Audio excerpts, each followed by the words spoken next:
Hey, everybody, and welcome to another exciting edition of the OverMark podcast. We're your hosts, TJ and Dave, and today we're going to be talking about AEW Grand Slam Mexico.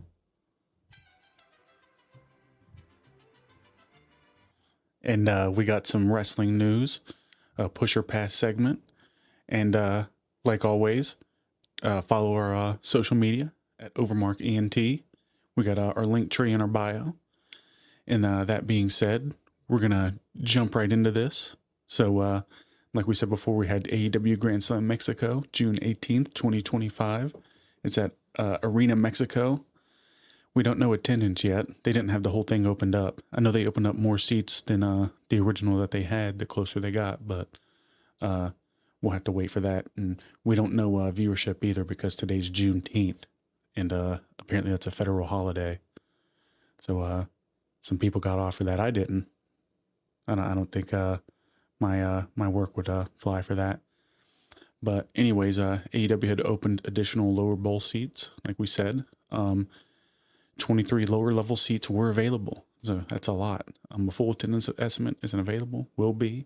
Their total listed capacity is of 16,500, with the lower bowl having 6,000. So I'm not sure if they only opened up that lower bowl at first or what the deal is, but we'll talk about that Sunday. So that being said, we got this AEW Grand Slam starting of the actual show. It started with Adam Page coming out, and it was a pretty hot crowd. They welcomed him in, had a microphone in hand. He began speaking what seemed to be like, I'm not an expert here, but his Spanish seemed like it was pretty crude.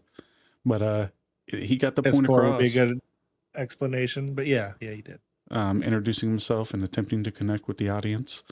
He admits his Spanish isn't perfect, but he's here and respects in passion. I know Excalibur translates on commentary, which that was I don't know what they should have done, but that was not a good way to do it. No. So I don't know. This wasn't for me. This is obviously for a Hispanic speaking crowd. I don't know. It's this show to me, I don't know what CMLL shows are like, but this was just Dynamite with a whole bunch of luchadors. I don't think this was a CMLL show. The closest thing they probably had to what they did was the crowd chanting Mistico stuff, which we'll talk about later. But I feel like that AAA show that we just saw of WWE's was a AAA show. You know what I mean? Like, I don't know. It's just... Well, yeah, I mean, they had pretty much the same guys booking it and producing it. So yeah, and then this show was old Toni. More polished. Yeah. Yeah. But yeah, what'd you think about this, Dave? Well, not much. As soon as he came out, I knew I didn't want to hear what he had to say. And then when I couldn't understand what he had to say, I especially didn't want to hear it. The problem is, and it's awesome for the fans that were there and all of the fans that speak Spanish. I'm sure that they enjoyed it thoroughly, which is rad. However, you are booking a television show for a worldwide audience. I don't know. Yeah, that's just another example of, things that they do that might not be completely well thought out, but it was well intentioned and it did come off well to the crowd. So, props there. There's more than the crowd involved, though. There's, people at home and, a little bit of a spoiler, but, because of some of those things, it's just impacted the quality of the show for, I feel like, the regular viewers. And usually when AEW is bringing in outside talent, that they won't be regularly featuring beyond that pay-per-view or a couple week period, or even somebody like Ishii, it's usually AEW at its worst. Wouldn't you agree? Yeah. Like, and Forbidden Door sucks. There's so many luchadors on this show this week. And no offense to the luchadors, they wrestle great, and the wrestling was good on this show. But I have no idea who was who and who did what. We're going to be talking about it, and most of the time, unless it's dudes that are already on the show, and I have no fucking idea who they actually are. But, good luck to all of us. Yeah. Yeah. Well, I'd say good luck to you here with this opening segment, or not the opening segment, boy. but the opening match. Well, this is a 14-man tag match. 4 fucking teen. Don't know why. Jeez, 14, I said, sir. What? 4. Oh, I thought you were going to hit me again. Anyway, teen. So we got Bandito, Adam Cole, Daniel Garcia, Brody King, Templario, Atlantis, and Atlantis Jr. versus Takashita, Kyle Fletcher, Lance Archer, Josh Alexander, Henchirio, I think is how you say it. I'm not sure. Dax Harwood Hetachero. and what's that? Hetachero. God bless you. Yeah. And Volador Jr. This was a fast-paced match with a bunch of people flying around and doing entertaining stuff. That's all you need for something like this, and the fans were certainly into what they were seeing. Atlantis Senior pinning Dax seemed like a terrible idea, but who cares? These fans liked it, and the fans in the U.S. won't remember this show 2 weeks from now, and neither will we. Post-match, Harwood jumps Atlantis and runs off. Well, this was 15 minutes and 45 seconds. Oh yeah, it was 15 minutes and 45 seconds of a match. These are some long matches. Yeah. Honestly, for a 14-man match, I'm surprised that they didn't have it go like 20 or 30. But yeah, everybody got their shit in. It was entertaining enough. It didn't make me want to self-harm or anything. But yeah, after the match though, there was they ended up jumping in and doing a little scuffle, and Dax tried to like beat up Atlantis, but then they ran him off. So it's a 1-on-1 match with the little beat up in the afterwards. The extracurricular activities, so to speak. But yeah, sorry, go ahead. Just want to toss that. That was really it. Yeah, not much. It's a 14-man tag match. What are you going to do with that? I can't remember a lot of these. Like, obviously the guys that are on TV every week, I know who they are. So, but I don't know. Atlantis Jr. and Atlantis Senior, we know who they are because they kind of like had a little thing with Chris Jericho. And Atlantis Jr. especially, they had him in there doing something like by himself, having matches by himself, not in all these things. So we've been exposed to him. And Josh Alexander, man, I wonder if he's fucking regretting this shit yet. But Hetachero, remember when MJF came back? That's the first guy that he wrestled, right? Oh, no. Yeah. Yeah, okay, I remember him now. And then Volador Jr., I'm not sure who that is. But yeah, it's not much really going on there. Oh, Templario too, or whatever. I don't know who that is. Everybody else we know. But it's like this show, this match right here tells you everything you need to know about this show. They had 2.5 hours to fill, and they didn't have a whole lot of stuff planned. So 1 to 2 week builds and a lot of guys in multi-man matches. And we'll move on from that one if you want. I'll take us on to next one unless you have anything to add. Nope, that's it. Okay, so it's Okada versus Mark Briscoe here. It's a non-title match. Okada ended up defeating Jay Briscoe with the Rainmaker after a tough back-and-forth fight. Briscoe hits a big flip, dive early, nearly won with the Froggy Bow, but Okada survived. Landed a tombstone, hit the Rainmaker to finish it. Don Callis on commentary. Briscoe can work well with anyone that includes Okada working at half speed, but that's just what you're going to get most of the time with Okada. There's a lot of potential for his match with Omega, but it's like he's been phoning it in for fucking years now, besides a couple matches here and there. It would be nice to have Mark Briscoe being in a better story, which he hasn't really been in for a long time. But, there's no build to this match, so in the end, who really cares? It's forgetful, decent enough match, I guess, for what it was, but it lasted 13 minutes and 30 seconds, and I don't know, it's Probably could have been accomplished in like 5, I'd say. But what the fuck do I know? What do you think, Dave? This actually was a better match than I expected that it was going to be based on how Okada has been lately. But, it wasn't great or anything. And to your point, it does feel like he's phoning it in a little bit.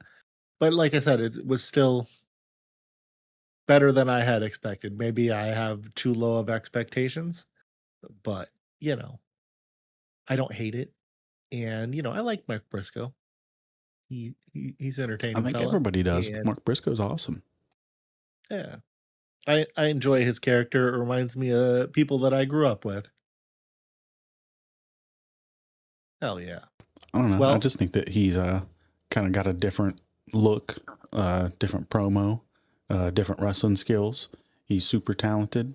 You could do a lot with this guy, and the thing that they're doing with him is just random matches, and he's always sticking up for other people, and the guy that's having matches for the other guys that aren't on the show that week for their feud. right. He's like, let me get beat up for you. Yeah, I mean, he's a great guy. That's I guess why they chose him for that. But be cool to see him do something more. But what is something more in this company? Getting a mid-card title and then not having any matches or plans or doing anything with that title? That's something that we're going to talk about later in our push or pass segment. But we'll get there when we get there. Take us into the singles match that we have going on here. This is probably one of the better things on the show. It might have been the best thing on the show, if we're being honest with here. We got Mistico versus MJF, everybody's favorite dickhead. And MJF rocked the patriotic gear and played the villain perfectly against a wildly popular Mistico, who got a massive hometown reaction. After some high-speed exchanges and big dives, Mistico locked in La Mystica, but MVP distracted the ref, letting MVP hit a low blow. Moments later, MJF did it again in front of the ref, drawing the DQ, a dirty finish to a strong back-and-forth match. This is Vince Russo booking this? What the fuck? This was kind of a spot where MJF shines, as he knows how to drive a crowd crazy like a few others do. That was the case again here, with the fans going nuts at the idea of MJF doing such things to their hero. Odds are we'll be seeing these two again, and it would make a lot of sense to put that match at All In. Post-match, MJF beats on Mistico some more and takes his mask. That sounds like a match at All In to me. Various good guys come in for the save. To TJ's point earlier, it's another post-match beatdown. I think we missed one for the last match too. So we're 3 out of 3. I could be wrong on the last one, but I'm pretty sure I'm right. But yeah, this was a really good match. None of their stuff looks sloppy or like shit for the most part. The Mistico apparently isn't who he used to be. Like he lost a step. He's older. But MJF's like the man. He's the ultimate heel. He's the guy that you put in the match against the hometown guy. This is the difference. You have somebody like Moné who can't draw heat, and then you have the heat magnet. Yep. They're not the same. It doesn't matter how many belts you have. MJF's like, at least right now, like one of the best younger talent in the game, and he can have the best matches. He can draw the heat. He can do the coward shit. I mean, he can do everything. And then you have Moné who can't even cut a promo. If you know what I'm saying. I do believe I know what you are saying. Yeah, I'm hating here though, I guess. But yeah, it's not bad. Like we were saying, this is the best thing on the show. The crowd was really into it. And that really enhances any match. And if AEW were able to if AEW had this kind of crowd every night, they'd eventually be seeming like they're catching up to WWE. More people would watch. The crowd was kind of the start of the show. But that's a good thing, Like how many times back in the day did they take an average Raw or SmackDown and the crowd made it, you're still talking about it today, Electric. Yeah, but this is good shit. If you didn't see it, this is what you'd want to check out if you haven't seen the show. The next thing you may not want to check out. What do you think about that? Oh no, I'm not too sure. The 4 million pesos high flying 4-way match. I think that's like 280. 4 4 million pesos high flying 4-way match. This one here. Wow. How much money did you say you were going to say you think that is? 280 grand.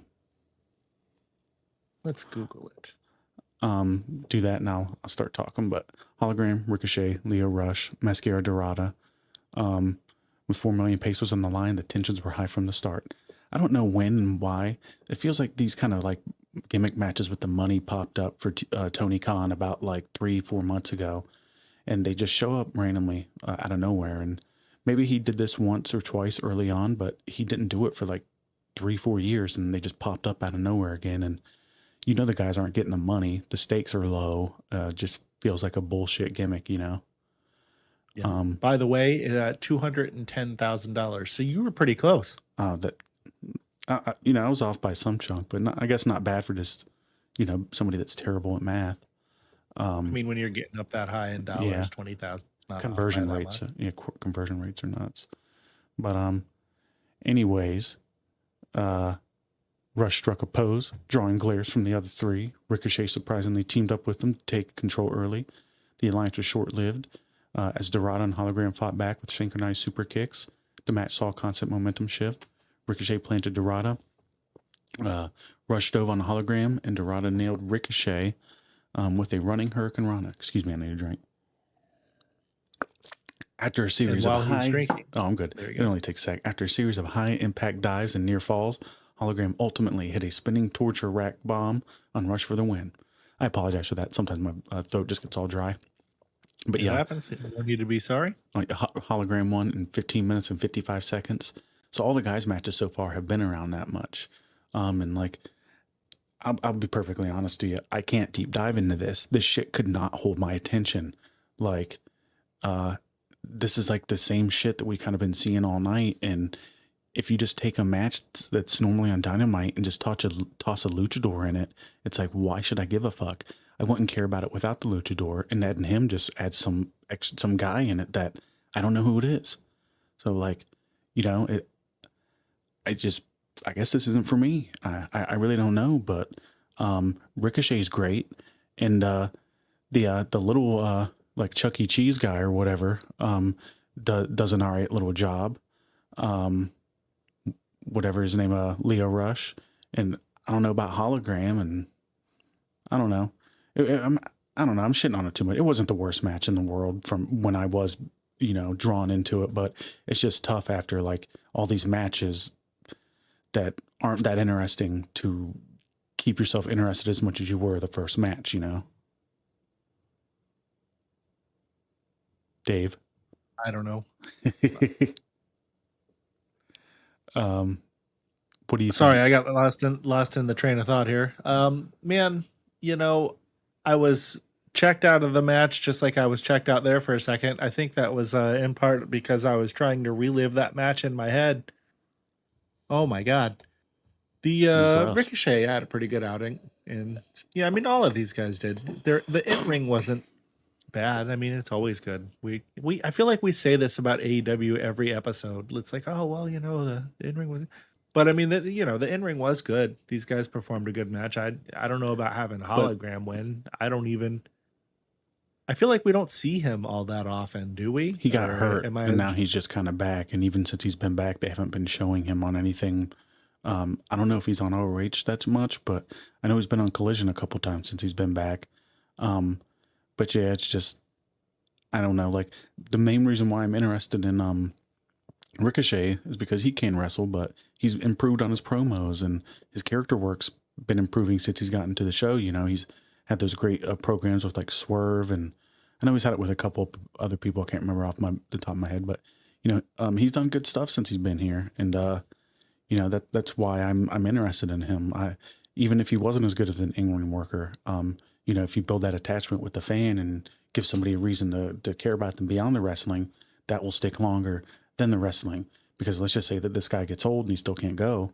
What's going to be the character that you're attached to in the history, not necessarily the wrestling, but it is important to be a good wrestler, but there's levels to it, and I don't know, engagement's a good thing, and Ricochet's been better at that than a lot of the guys on the show, and that's all I was trying to say there.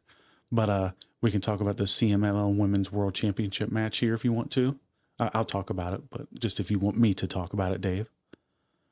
Sure, Leo. Why don't you tell us all about this exciting lady wrestling extravaganza? Well, it's Moné versus Zuxis or whatever, and I'm going to say that wrong, even though I heard it multiple times last night.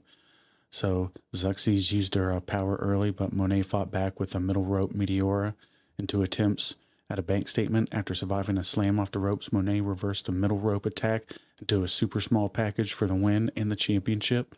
So Moné won at 9 minutes and 17 seconds, and she's the new CMLL Women's Champion.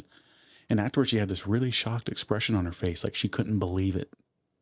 But I don't know. Wasn't really believable, because that was obviously, it's like, oh, so you're just gonna have her lose this match 24 days before your big pay-per-view?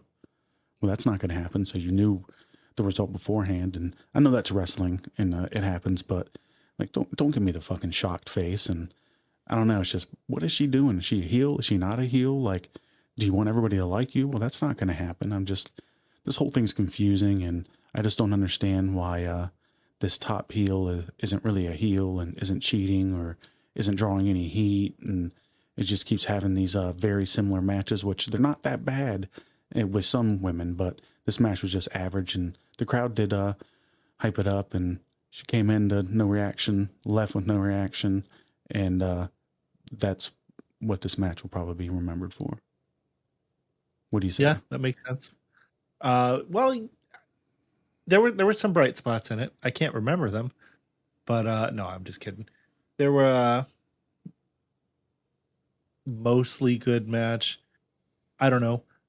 Maybe these girls haven't wrestled each other before. I feel like it was a little awkward at times, but for the most part, it was a good match. Short compared to the other matches. Yeah, but, they cut time on this one, I think, but there was a little bit of after the ring stuff, by the way. You mentioned that. So, hold on, the new champion gets bathed in streamers from the ceiling as she celebrates the win until we see a video on the screen. The new feature from Timeless, Toni Storm talking about her date with the CEO. The lights come back and we see Mina Shirakawa at the ramp, which turns out to be a ruse as Toni catches the CEO from behind for a German suplex. She flung our belts over the place. And Moné flees the ring and runs up the ramp as Toni chases her, with officials trying to break things up. They finally force Storm away as her music hits, but she grabs a microphone, telling Moné, "Let the games begin."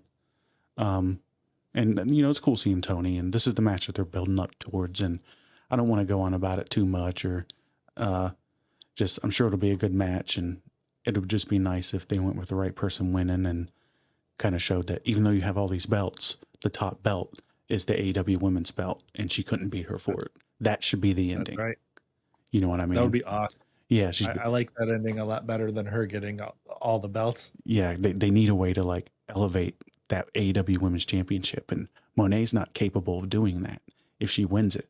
But the thing that can elevate it is this whole run that she's done. Well, you got to put it to the side and then show that Tony's try to show her as the top woman in wrestling, and that the top prize for women in wrestling. That would be definitely something to do, but we'll see if that's what they do, huh? I mean, we have been getting swerved a little bit in wrestling lately. Yeah. Maybe old Tony will take note of that and, give us a swerve himself. Well, you never know. Maybe you could look this up. I don't know, but Moné has a writer in AEW, her personal writer, and it's like Jennifer Pepperday or Peppermint or something like that. I don't know. It's pretty funny, but none of the other chicks or wrestlers have their own writer in the back. But Jennifer Peppermint. Yeah. She's also the AEW Vice President of Content and is heavily involved in both women's and men's storylines. She was previously a writer and producer for WWE and is known to be close to Moné.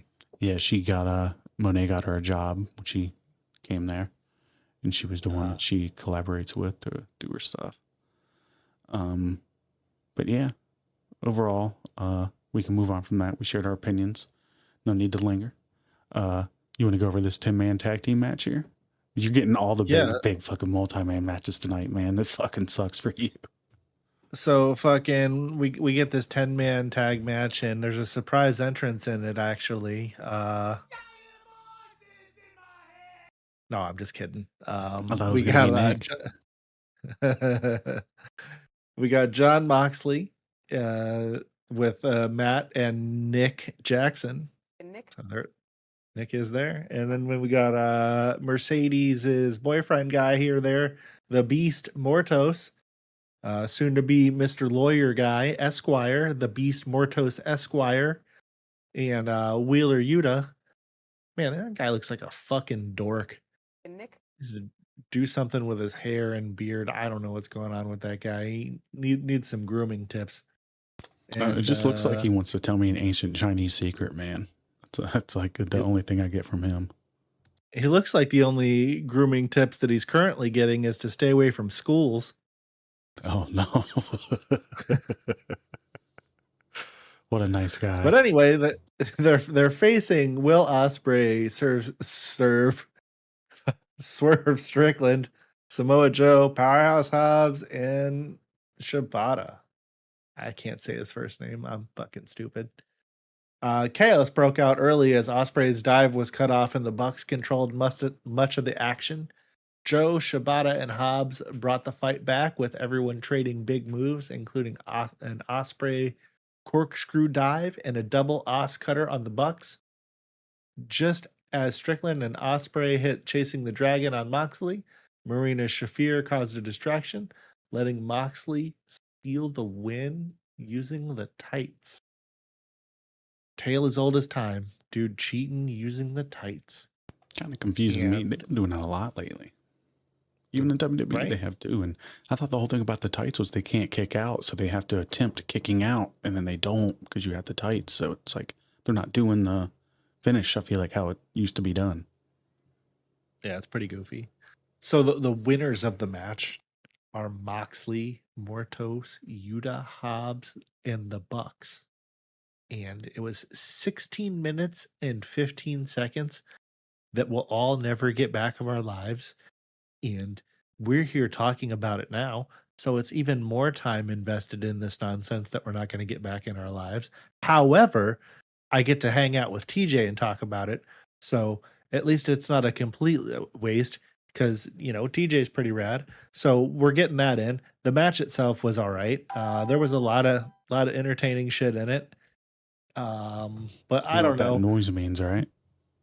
No. That's the more post-match shit happened. We're not talking about it, but yeah, they had a little thing where they had an altercation after the match, and that gives us for 5 out of 6 matches, I believe, tonight. Huh. Yeah.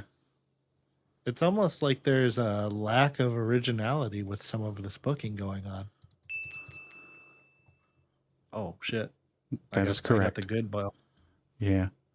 Hell but yeah. Overall, I don't want to linger on this too much because I know, you know, people are fans of the show and the product and CMLL, and I don't 100% understand the whole luchador and CMLL lore and history and all that. But, oh yeah, by the way, that match, like, I don't know what to tell you. It wasn't very good. It was sloppy. The Buck super kicks are terrible. Will Ospreay looked all right. Swerve looked all right. Joe looked all right. Joe shouldn't be selling for Yuta. Nobody should. Hobbs looked good. Shibata's not bad. Moxley always looks like shit. The Bucks didn't look great. Mortos lay stuff in, but it's just like also he can work with. Does he have a fucking character? I guess not. But yeah, I don't want to talk. Goof. Yeah. The match is nothing to write home about. It was a fucking mess. And like I said earlier in the beginning of the show, they had 2.5 hours to fill, and they tossed a whole bunch of matches together. This in no way was I saw some people saying this was like an all-timer, and like people need to stop with that shit. AEW haven't put in an all-time great show in a long time. They just don't and haven't. Like, you know, people like said something like Double or Nothing was the best, the last best show of all time, and it's like nobody's even talking about that anymore, and that was like a month ago, right? You know, it's just this was, I don't want to get like too hyperbole or whatever the correct term is here, Dave, but this was one of the worst wrestling shows that I've seen in a long time. Is that fair to say? Not quite Dynasty level of bad, but it was not great. I'm talking about TV wrestling shows, not pay-per-view, a TV wrestling show. I gotcha. No, yeah, I'm having a hard time thinking of a episode of Raw, SmackDown, Collision, Dynamite that was worse than this one in a while. People are going to probably shit on us for that. But sorry, guys. It is what it is, you know. I mean, I know that that crowd that was there loved it, but I wonder if they would they'll show up in the same numbers as like this time. Maybe they would sell more. I don't know. I'm just wondering. It seems like when they return to markets, they usually do less, by like 25% to 50% as much. But you know, I'm glad for anybody that did enjoy the show, and if the Hispanic crowd out there and the other people that were out there really enjoyed the show in person, fucking awesome. I'm happy for you. Yeah. I'm just sharing my opinion, and I can't lie, you know, it's just, the show was fucking terrible.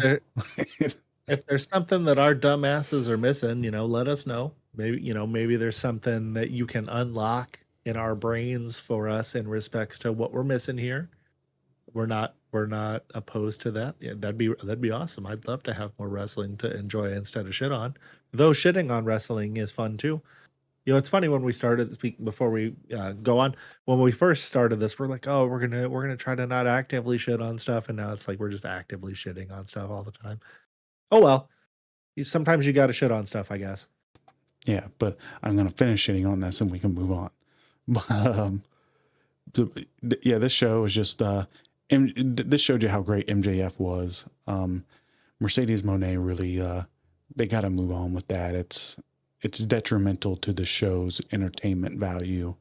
What would you do with her if she didn't have all these belts? What would the story be then? There couldn't be one, because this is it. You know, it'd just be TBS champion. Yeah, well, even if she didn't have that, what would the story be? You know, but all these luchador guys, they need to be showcased in a tag team setting, 2-on-2 or 1-on-1, where I have time to understand who they are. And with all these masked guys, I can't differentiate who they are if they're all there at once. And what, you can't keep track of everybody in the 14-man tag team? No, I'm kidding. Yeah, no, I mean, it's just, you know, there never needs to be a 14-man tag match. You know, this just speaks like you're out of fucking ideas. You didn't know what you were doing here. You knew that you had this shit planned for a really long time, and you couldn't have booked up to this to have some good shit. It's like, I don't know, man. I know that again, this might be linked to All In, and maybe we'll have a couple matches related to this from All In, but this is a match. It was like, or a show. It was like, it was a fucking disaster. I hope the next one's better if it does happen. And hopefully the ratings don't reflect my opinion and they're good, but I have a feeling they're going to be a fucking disaster as well. And overall, just let's move on. I don't want to talk about this show ever again. Yeah. Well, what do we got next here for the show there, TJ? So there was a post-show incident with MJF at the hotel. He had an altercation with somebody. Oh shit. So with some news, it was a post-show incident, folks, with MJF and a hotel altercation. According to Fightful Select, a fan attempted to attack MJF at the hotel where he was staying following the AEW Grand Slam Mexico. Sources told Fightful that the fan went after MJF at the hotel, but MJF was unharmed and completely fine. I guess they were upset that he did the unmasking to Mistico. Yeah. In fact, MJF was reportedly laughing about it afterwards. The source also added that MJF told him he was proud of the reaction he received from the live crowd during the broadcast. Now, you should never want to be attacked by somebody, but if you are being attacked by somebody, you've done your job as a heel. Right. That's getting heat, dude. Yeah. Back in the day, which again, I'm not condoning this, they had like levels of heat so much that everybody in that building wanted to kill like the Freebirds, somebody like that. Yep. They literally would like have to be escorted by police out of the building directly to their car, and they'd have to leave right then. And there'd be motherfuckers out there in the parking lot waiting for him. Yeah. You know, Fuck yeah, there like would be. how many times did people try to attack Ric Flair or like the Freebirds for beating Dusty up? And like, you know, it's, there's just, you know, Rock and Roll Express shit. Like Jim Cornette, like goes on and on about how many times that David tried to attack them. You know, Get their tires slashed. Yeah. It's funny, but yeah, MJF's the man, and don't attack MJF, guys. Don't attack anybody. Don't attack any of these people. Yeah. Yeah. But in the end, that's funny. Good for MJF, and hopefully that guy's not going to get in too much trouble, and that's it. Right. It was one of those no harm, no foul things. Like, hey, dude, you're a dumbass. You know, get your ass out of here. Maybe pay a fine or something. You know, or it's Mexico. Who knows? Maybe you can just let the cop put him in a full Nelson and MJF punch him in the stomach a few times and send him on his way. Fuck. Oh, you want MJF to fuck it? I don't know about that. No, I don't know who that was. Fuck you. Wow. Oh shit! Damn, someone's pissed at us. Holy shit! Wow. I thought it was just us here. Well, I guess not. But anyways, that's about it on that one. If you want to wrap that up, we'll move on to the next.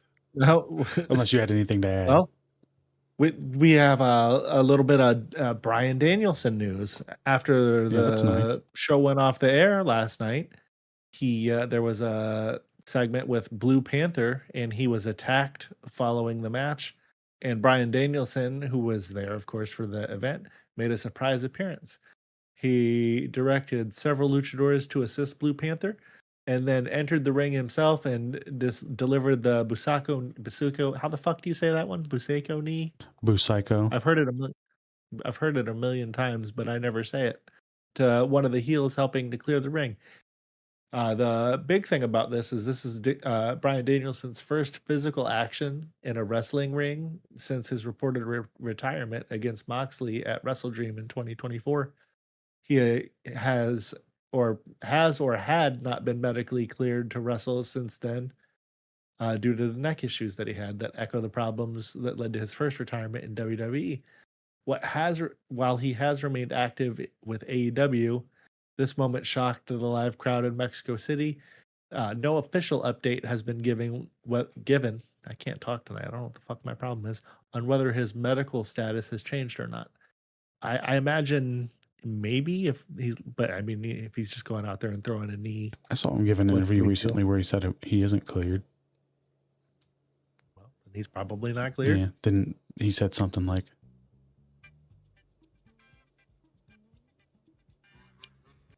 but I mean, you tell me what that means. Oh, I'm not sure. But yeah, that's cool seeing him there. I know I think he wanted to wrestle and do like a hair versus mask match there, and I don't think he ever got the chance to do that. And I don't know who that would have been against. Maybe against Mistico. He would have had MJF spotted. That they might do it all in. But it's cool seeing Bryan. It's cool seeing him. He looked really happy. It's cool seeing him get a little bit physical, and you know, it'll be cool to see him come back. But I think he's enjoying his family, so you know, don't come back if that's what you're doing. When they asked him about what he was doing backstage, they're like, well, what do you do? You know, what is your role? And he's like, they tell me things you want me to do. Really? So, you know, I heard something completely different. Oh, wow. But I mean, cool. Again, who am I to say what's true there or not? I mean, we could both be right, honestly. He did mention that he went shopping after this event at the local Walmart. Oh, wow. Yeah. Wow. So, that makes sense that he would have went there. Actually, great. He's a value shopper, and he wanted a burger and fries. So the Pacific Northwesterner in him. Yeah, he really loves burger and fries. So, I do too. Yeah, who doesn't? But we can go ahead and wrap up on the Bryan talk here. And who's got the Liv Morgan, me or you? That'd be you, sir. Okay, so during her match with Kairi Sane, which we talked about this on the last episode, on June 16th, 2025, Liv Morgan suffered a dislocated shoulder. It's kind of like a little freak accident, you know? Yeah, halting the match before its planned finish. The injury was reportedly serious enough to require surgery. Yeah, so that's new. We didn't talk about that. With Right, Fightful, that's why I added this in here today. I know. I'm just letting them know that, you know, in case they may or may not listened. With Fightful Select stating that Morgan will miss several months of in-ring time. Yeah, they're saying maybe 6 months. So it went from like maybe a 3-month deal to now 6, I think at best. Yep. You know, which isn't good for her. She's probably gonna be sitting at home eating a lot of burr as well. She's gonna come back looking like Sheamus. Yeah, but like we were saying, you know, this affects a lot of creative shit that they had going on, because she was gonna challenge Io Sky, Nikki Bella. She got the women tag belts. So they revealed that WWE is starting from scratch on the upcoming Evolution 2 Premium Live event. Morgan was repeatedly scheduled for a major tag team match, likely teaming with Raquel Rodriguez to defend the WWE Women's Tag Team titles against Bella Twins. Also, they were going to have both of them. That match is now scrapped, and her absence is causing significant creative reshuffling across the women's division. Well, it shouldn't. Those belts are worthless. Just get some other fucking chick. They remember with Bianca and Naomi and stuff. They literally just replaced Cargill with Naomi and created a story out of it. Why can't they do that again? Good time to put Roxanne together with Raquel and make it work, and then Liv can come back super pissed off and turn face when she returns, because people are always faces when they return from long-term injuries anyway. So that would be a easy story to tell right there, probably. Yeah, she was upset though. I saw that she was yelling about.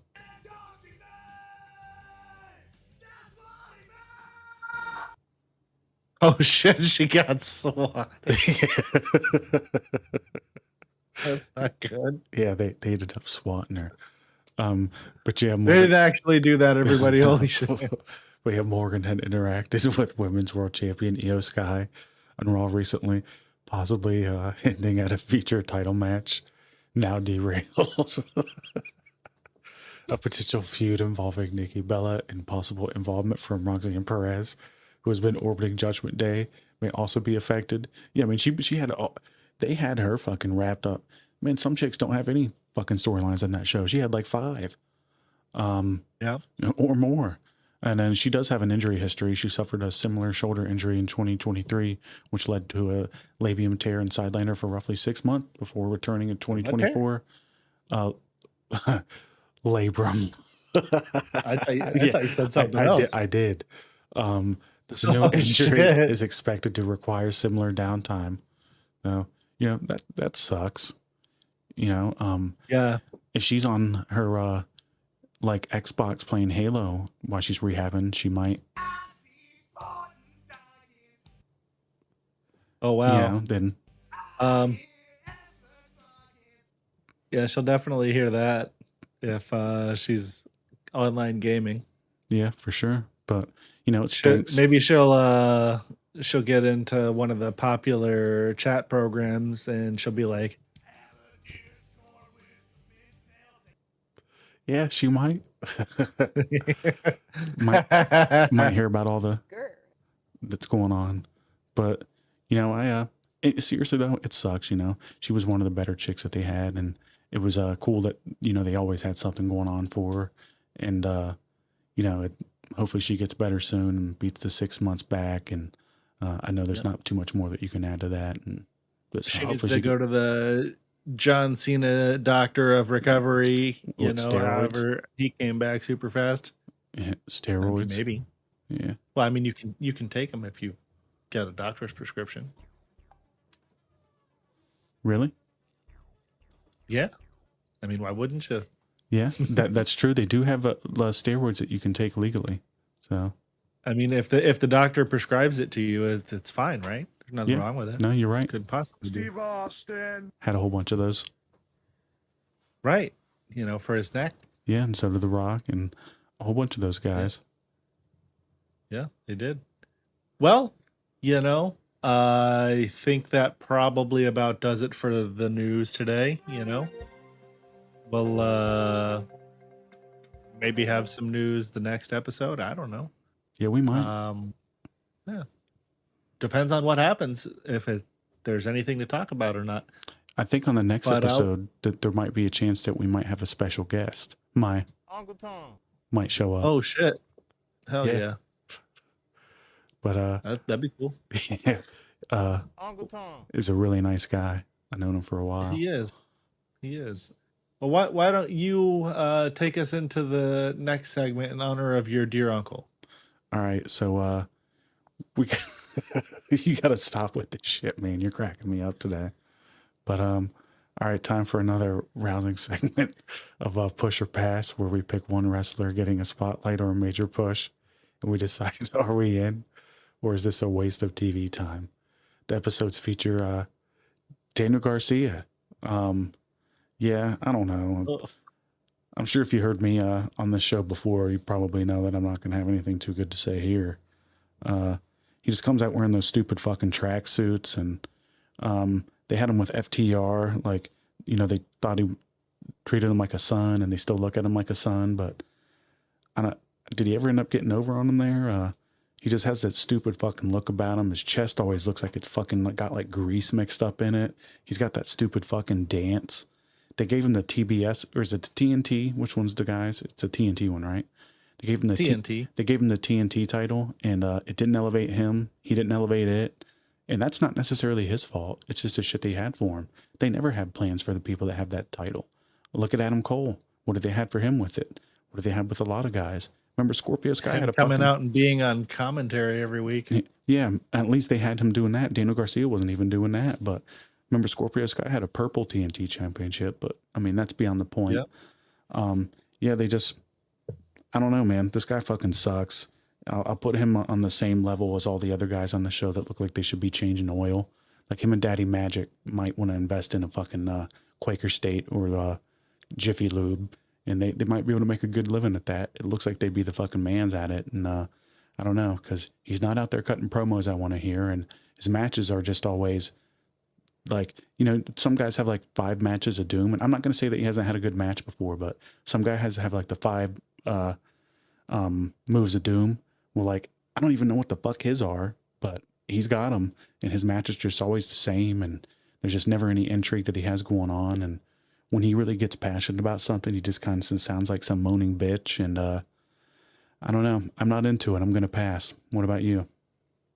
Well, you know, speaking of moaning, the only people I want to hear moaning on the show is Isaiah Cassidy from Private Party. Oh, no. But, yeah, fuck Daniel Garcia. I'm going to pass on this guy. I'm going to always pass on this guy. I gave him a chance a long time ago because, you know, I was like, oh, I think that everybody gave everybody a chance from AEW at one point, you know, like, oh, this is all new. We got to see what's going on with this guy and I've seen enough with this guy. I'm going to pass.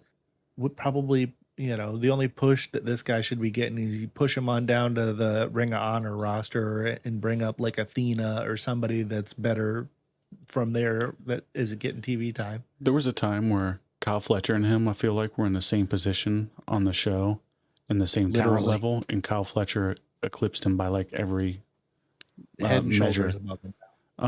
Look, promos, matches, everything.